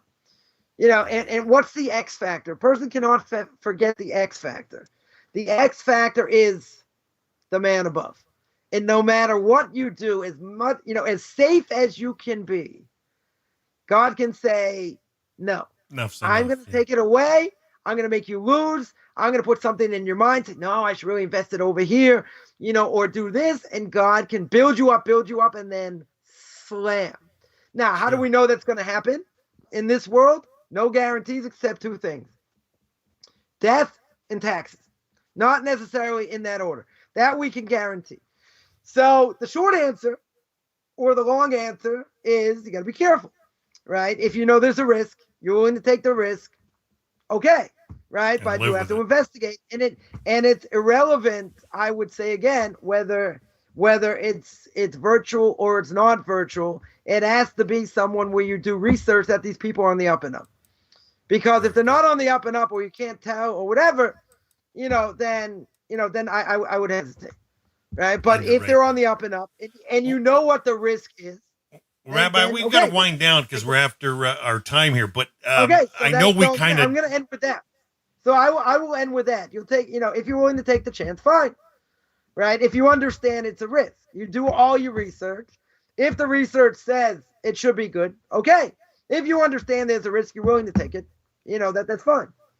But I wouldn't just throw money around without knowing what you're doing, which I don't think most people would do unless they're really, strong-headed and stubborn and all that. Wow. Well, even just your life, don't throw it around. Don't just let it, the time just flow by. Do something. Right. Serve a purpose. I'll say when it comes to Noahides and people coming out of Christianity, and all that, don't just listen to someone because they talk nice, right? Do your research. Is this person the real deal? Are they not the real deal? Is it someone who's just saying nice, flattering stuff and it's all about Kabbalah? But you're not holding there. That you'll never know the whole. You have to do your research because there are a lot of people out there that shouldn't be listened to, right? And there's a lot of fraud out there, especially when it comes to conversion, comes to Noahides also. I don't think there's any question, right? As well. So a person has to be careful, who they listen to, and what advice that they get, because there are a lot of quacks out there, unfortunately. Yeah, this is why I so appreciate the conversation of ethics. Pirkei Avos is all about the ethics, and you guys got the goods over there, and it's just a joy to be with you, Rabbi. It's always a joy. So, Hashem willing, hopefully we can continue. But, I want you to know, Rabbi, if you wanted to do a different series, I can change this logo fairly quickly, and, I don't want you to feel, because we know this Pirkei Avos can go on and on and on, and especially after you did 11 parts on part 5, I know you've got lots to say. Anything we do is going to go, listen, in the book of Duties of the Heart, I'll give one example. There's a gate there called the Gate of Belief in God. I gave this class once a week. And it's all about, when it comes to how to deal with livelihood and how God runs the world and, etc. There were 29 classes. I only gave a class for an hour, right? On that one gate, there were 29. I'm actually right now in the Gate of Repentance, which I'm actually right towards the end of the last chapter. In the Gate of Repentance, this week we're going to be on number 31, right? So it's not just like I'm only going line by line and not covering any ground. We are covering ground, right? But I think from this, there's, you talk about ethics, and we spoke a lot about, about end-of-life issues. End-of-life issues are not just physical things. They are, major ethical issues. Right. And we have to understand, as you're going to say, ethics of the fathers, Pirkei Avos, have to know, have to know how to live, and all that. This is where it comes in. This is how we should look at the world, as a Jew or a non-Jew. So it doesn't matter because, we're going to be on part 4, next week. We got plenty of what to say. We're not even going to get to the next part of the Mishna. This could also be 10 parts. It doesn't matter. Right. That, I don't mind staying on, on this because of what it's going to be brought out in the discussion where people are going to ask, which is also good. We get to understand, and covering ground is good, but delving into it and what it means and how brevity, how it involves our life and making it real. So that's how we go off on these other topics. Which, again, in a million years, I wouldn't have thought certain topics came up tonight that they did. I thought other topics would have come up that didn't. So we can save that also for. For next week, and we'll see where it goes. All right. So we're going to sign off for now, folks, because I got to get ready for my next show with Rabbi. So next week, so one more thing. Next week will be still at the same time. I think in a couple weeks we're gonna have to do it about 20 minutes, half an hour later. But so it's only for I think for next week after we should be all right. Okay. Normal time. Okay, so we're good till next week. For next week, folks, Hashem willing, barring no problems, no incidents, no accidents, we're on for then.